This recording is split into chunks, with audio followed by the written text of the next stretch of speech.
Video వచ్చి వినాయకుడికి చాలా ఇష్టమైన ప్రీతికరమైన నైవేద్యం అండి. ఇది ఆరిదంబలి. ఇది చాలా సింపుల్ అండ్ టేస్టీగా ఉంటది.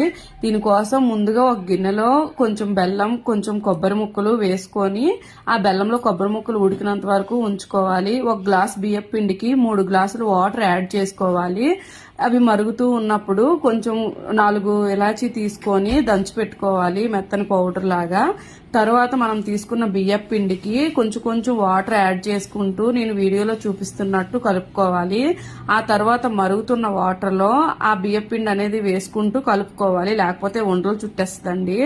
ఆ తర్వాత కొంచెం ఉప్పు, కొంచెం అదే మనం తీసుకున్న ఇలాచీ పౌడర్ వేసుకొని కలుపుకోవాలి. అంతే అండి, ఎంతో టేస్టీగా ఉండే సింపుల్గా ఉండే ఆరిదంబలు అయితే రెడీ అయిపోయింది. ఇది చిన్నపిల్లలకి పెట్టినా చాలా మంచిది, హెల్త్కి బెల్లంతో చేసాం కాబట్టి. ఈ వీడియో కనుక నచ్చితే లైక్ చేయండి, షేర్ చేయండి, సబ్స్క్రైబ్ చేయండి ప్లీజ్.